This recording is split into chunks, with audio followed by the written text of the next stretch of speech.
it just seems like the shot won't go in from the perimeter as a team. It seemed like it started in the first quarter and didn't change. Did you notice that? Was that the bottom line tonight? Yeah, pretty much. Yeah, pretty much.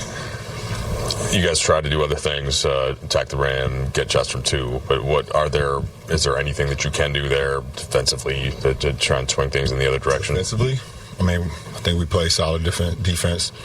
They made a bunch of threes. We didn't make many. But I thought we had our game plan. We executed our game plan. Tonight was just one of those cases where you didn't make shots. Is there any common thread with this game and the other losses you guys have had recently, or is it this one you just put it on 17 threes for them and 8 for you guys? No, I'll just put it strictly on that, but you got to make shots. And we didn't make shots. We got some very, very good looks. I got some great looks, that you just got to knock down. And, we didn't. LeBron, JJ said, they can live, you guys can live with, those mid-range coming from DeMar, but it was Malik who was really getting off, kind of leading the charge. You got to feel that way too, talking about those threes?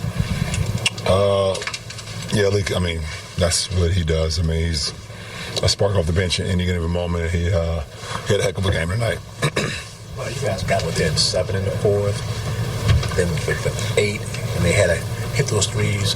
How much does that just tax on defense, trying to stop, plug here, plug there? He was fighting uphill, obviously, except from the first 8 minutes of the game, we were just fighting uphill, and trying to get stops, multiple stops in a row. But any shot that they make, especially from three, is always going to feel like a backbreaker, especially in a late game like that. Luka had 40 through 3 quarters, 15 for 20 shooting, maybe 15 for 21 through 3. How have you found? Not that he wasn't already an offensive force before he came to LA, but have you found him finding comfort within the offense this season?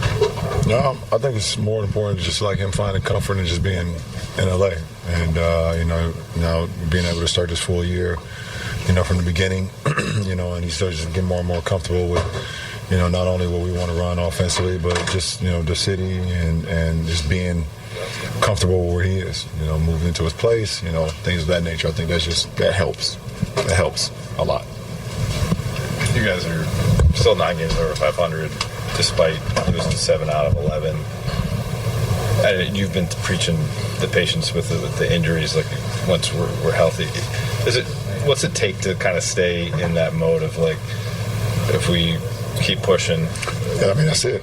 Yeah, we have no choice but to. Obviously we're dealing with a lot of injuries right now. Not only guys are not in the uniform, but even guys that's in uniform. So we're just trying to weather the storm, and that's all you can do. Go out and play the game. We will have a game plan tomorrow and execute that game plan and go from there. This is one of your least favorite questions, back-to-back game. I already answered that question in New Orleans.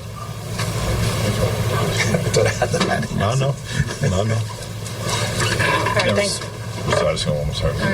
Never seen a guy have a patch on his uniform for their amount of years they played. Never seen a guy play 23 years before.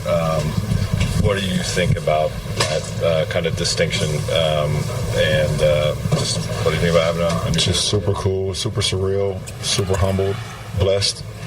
I walked in here and seen it for the first time. It was like an emotional moment as well. Just think about the journey, thus far, and have an opportunity to be here where it kind of all started, obviously at Oracle, but in this city.